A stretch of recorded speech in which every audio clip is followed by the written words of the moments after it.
Okay, another shoulder one for you. So this one, we're going to do a little swing and a curl. So like we do on the metered arm circles, there's a little curl there.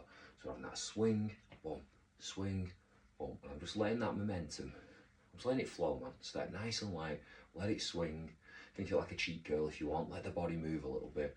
Once I've done a few of them, when I get to here, I'm going to press. But as I press, you see I'm twisting already. I'm going to twist as far as I can, and then back, boom. And I'm not being super rigid with it, I'm letting it flow. So nice and slow, bang, bang, bang, bang, bang, bang, twist, twist, twist, twist, twist, down, down, down, down, down, boom, boom, boom, boom, boom, boom, boom, boom, boom. And then I can just let it flow a little bit quicker if I want to. I can add that velocity into it, like we said on the metered arm circles. We can mix them in with a few arm circles. We can throw a few of these in. All it's about is getting the shoulder moving properly. Like I said in the first video, this thing has a capacity to move in a wide range very quickly, and that capacity is always there. And even if you don't necessarily want it or require it for what you're doing, you might find yourself pushed into it one day. Let's say you're a pretty jacked dude, you can lift pretty well, you can do pull-ups and all those types of things, and you start CrossFit, and you go, right, I'm going to learn all these gymnastic movements, and you've got that strength, sorry from experience here, that will allow you to meat edge your way through it, right? But there's going to be things in there, landmines waiting to go off, that you haven't visited for a long time. You've not used those structures in that way. They only have a certain capacity, and under fatigue, under force, whatever, you're going to force them.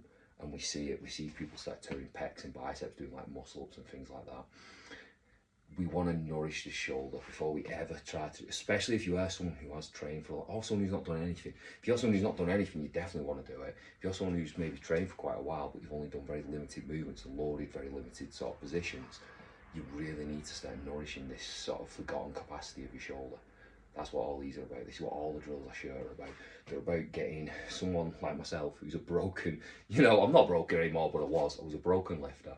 I was getting on in years, and I'm thinking, like, there's a lot of fun stuff I can't do anymore. And it's about regaining my capacity to do that. And you'll see, you know, I've got climbing, I've got Ninja Warrior, and it's things like this that started opening the door. When I started, instead of everything being all stiff and loaded and intense, it was just like learning to flow, man. Learning to just let things move. And there's loads of different ways you can do it.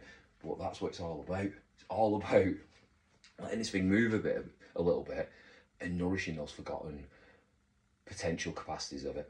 You know, like, because they're still there, and as I've said before, let's just, you know, what happens is someone gets to this point and the tissue's only capable of so much, but the capacity to go further is there, and someone turns off. Anyway, leave it there. Hope it helps.